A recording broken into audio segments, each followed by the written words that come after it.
Hello friends, ഒരു ക്രിട്ടിക്കലായിട്ടൊരു information share ചെയ്യാൻ വേണ്ടിയാണ് വീഡിയോ ചെയ്യുന്നത്. വേറൊന്നുമല്ല, എല്ലാവരും ഹിൻഡൻബർഗ് എന്ന് പറയുന്നു. പക്ഷേ അത് ഒരു വ്യക്തിക്കെതിരെയുള്ള അലിഗേഷൻ മാത്രമാണ്. അതും കഴിഞ്ഞ വർഷത്തെ അവരുടെ ഒരു റിസർച്ചിൻ്റെ കണ്ടിന്യൂഷൻ കൂടിയാണ്. അപ്പോൾ അത് ഇനി വീണ്ടും നമ്മുടെ മാർക്കിൽ ഇമ്പാക്റ്റ് ചെയ്യുന്നുള്ള കാര്യം വളരെ ഡൗട്ട്ഫുള്ളായിട്ടുള്ളതാണ്. ഓക്കെ, അപ്പോൾ എന്ത് അഫക്റ്റ് ചെയ്യാൻ പോകുന്നത് വിക്സ് ആണ്. ഇന്ത്യ വിക്സ് അല്ല, US വിക്സ്.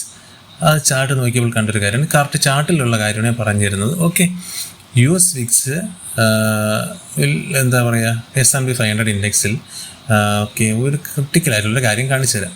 ഒരു ലൈൻ എടുക്കുന്നു, ഒരു നമ്പർ ഞാൻ ഇൻപുട്ട് ചെയ്യുക 65. അതിനൊരു പ്രത്യേകത ഉണ്ട്, അപ്പോൾ ഉടനെ മനസ്സിലാവും. ഓക്കെ, കണ്ടില്ലേ,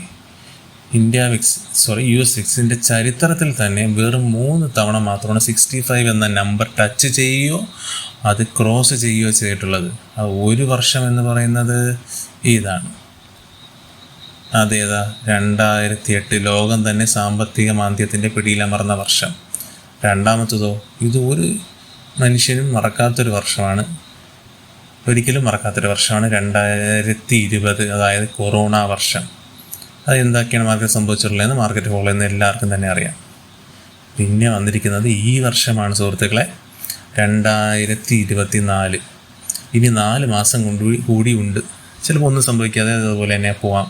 ഇതൊരു അനോമലി ആയിട്ട് ചിലപ്പോൾ ഒന്നും സംഭവിക്കാതെ പോയെന്ന് വരാം. പക്ഷേ 4 മാസമുണ്ട്, എന്ത് വേണോ സംഭവിക്കാം. US പ്രസിഡൻഷ്യൽ ഇലക്ഷൻസ് എല്ലാം വരുന്നുണ്ട്. എന്തൊക്കെയായാലും US മാർക്കറ്റാണ് മദർ മാർക്കറ്റ്. അതിനെ ബാധിക്കുന്നത് എങ്ങനെയായാലും ലോകം മൊത്തം ബാധിക്കും. അപ്പോൾ എല്ലാവരും ഒന്ന് കരുതിയിരിക്കുക. എന്ന് വെച്ചാൽ പേടിക്കണമെന്നല്ല, ഒന്ന് കെയർഫുൾ ആയിരിക്കുക. നമ്മുടെ സ്ട്രാറ്റജീസൊക്കെ കറക്റ്റ് ഫോളോ ചെയ്യുക, റൂൾസ് ഫോളോ ചെയ്യുക. ലോങ് ടേം സ്വിംഗ് ട്രേഡേഴ്സൊക്കെ അതനുസരിച്ചൊന്ന് ബിഹേവ് ചെയ്യുക, അതനുസരിച്ച് മാത്രം പൊസിഷൻസ് നോക്കുക.